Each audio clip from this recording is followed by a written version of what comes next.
Halo teman-teman, kembali lagi di channel Lintas Kota Dingin. Di kesempatan video kali ini kita bakalan ngebahas pemupukan teman-teman.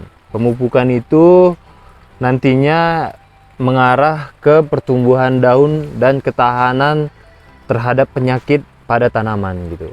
Contohnya di sini ada tanaman pilo, ada tanaman begonia, dan ada tanaman kuping gajah teman-teman.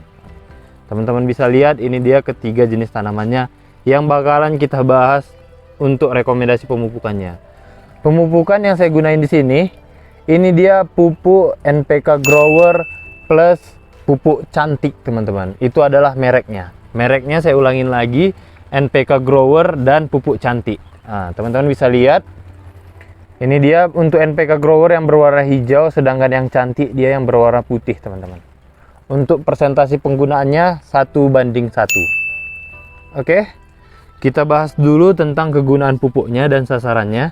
Yang pertama adalah NPK Grower. Kita tahu untuk dosisnya sendiri, kandungannya kalau nggak salah saya itu kandungan NPK Grower itu 1509 dan K-nya itu 20 kalau saya nggak salah tuh teman-teman.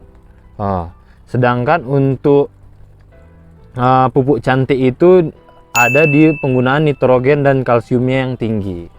Dari kegunaan kedua pupuk ini sebenarnya teman-teman nggak masalah gunain pupuk per satu-satu merek gitu. Dalam artian teman-teman gunain NPK Grower aja sebenarnya nggak masalah, ataupun teman-teman gunakan pupuk cantik aja sebenarnya nggak masalah. Tetapi kalau saya pribadi kemarin berdasarkan pengalaman saya itu saya mix keduanya karena efeknya lebih terlihat kalau saya mix dua-duanya gitu, dan dosisnya juga 1:1 itu berdasarkan pengalaman saya karena memang di daerah saya ataupun di lingkungan tanaman saya ini dia lebih dapat dosis yang seperti itu. Jadi teman-teman silahkan coba untuk uji cobanya.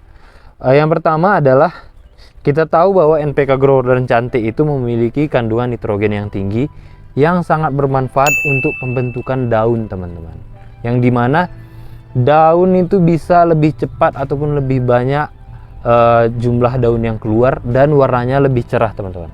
Teman-teman bisa lihat ketiga daun ini, teman-teman bisa lihat pilo ini bagaimana cerahnya warna daunnya, begonia ini juga bercak-bercaknya sangat terlihat jelas. Ini dia. Itu adalah salah satu kegunaan dari pupuk N-nya teman-teman. Sedangkan untuk pupuk kalsiumnya sendiri paling banyak berpengaruh pada, kalau saya pribadi itu adalah ketahanan tanamannya dan warna merah yang dihasilkan kalau ke tanaman begonia teman-teman. Jadinya kalau teman-teman mau daun begonianya berwarna merah, silahkan teman-teman gunakan pupuk kalsium yang kandungannya tinggi gitu. Oke, itu adalah sedikit penjelasannya teman-teman. Untuk detailnya lagi nanti silahkan teman-teman komen aja. Kita bakalan nanti buatin juga videonya ataupun kita balas di komen gitu. Untuk dosisnya sendiri teman-teman, sebelumnya teman-teman memang harus pastikan untuk perbandingannya 1 kilo NPK Mutiara, NPK Grower maksud saya, berbanding dengan 1 kg pupuk cantik teman-teman. Untuk pupuknya sendiri teman-teman bisa dapatkan di toko-toko pertanian ataupun teman-teman bisa beli online gitu.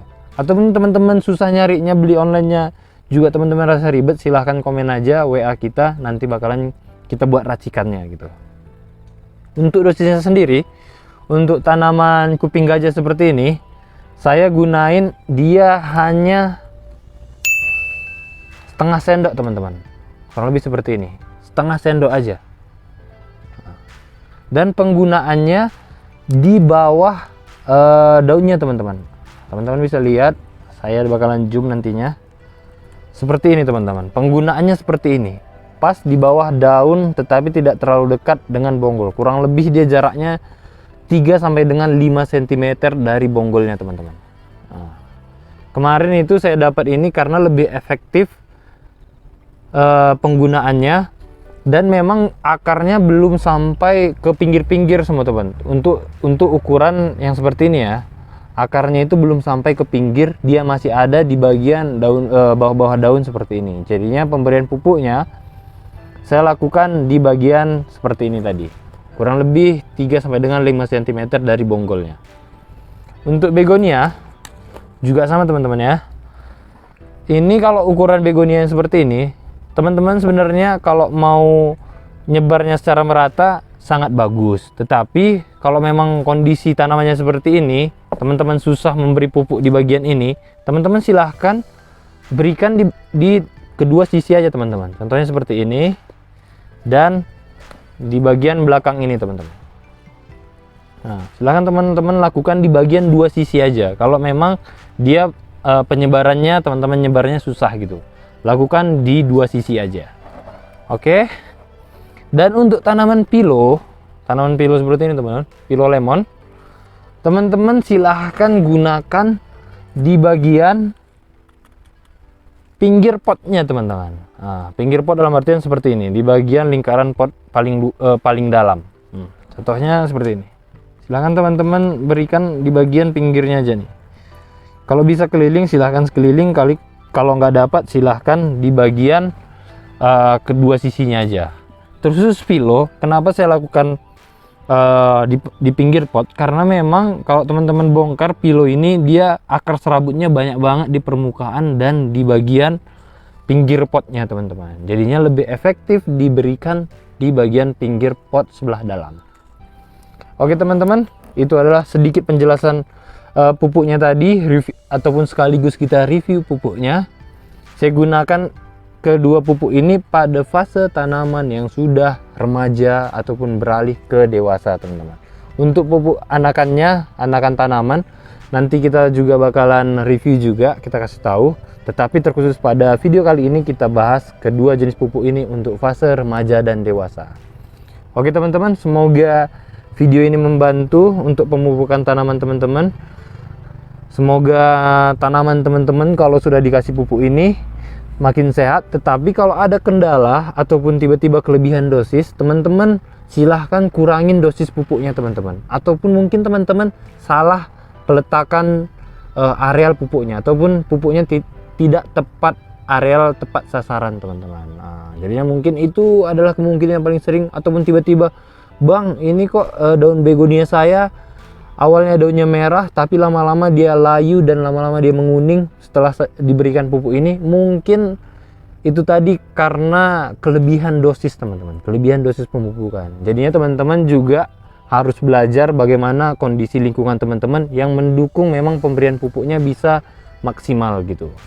Dan salah satu kelebihan dari penggunaan pupuk NPK Grower dan Cantik ini, dia ini cepat larut dalam air teman-teman, jadinya bisa langsung diserap oleh tanaman. Beda dengan beberapa jenis pupuk yang lainnya yang memang dia kalau terkena air dia nggak langsung pecah ataupun dia masih menggumpal gitu. Sedangkan pupuk NPK Grower dan Cantik, dia kalau sudah terkena air dia bisa langsung pecah. Contohnya seperti ini, teman-teman bisa lihat ini dia, saya pecahkan dia langsung bisa jadi serbuk teman-teman. Nah, bisa langsung jadi serbuk nih, teman-teman bisa lihat dia bisa langsung jadi serbuk. Oke. Dan dia tidak mudah tercuci oleh air, serta dia tidak mudah menguap oleh keadaan suhu ruangan yang panas teman-teman. Itu adalah kelebihan dari kedua pupuk ini. Jadi teman-teman silahkan manfaatkan atau silahkan gunakan pupuk ini. Nanti kalau ada diskusi produk ataupun kendala teman-teman, silahkan kita berdiskusi di dalam komen ataupun silahkan teman-teman WA saya secara pribadi gitu.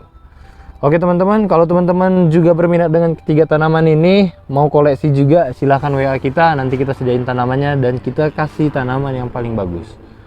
Sampai ketemu di video selanjutnya.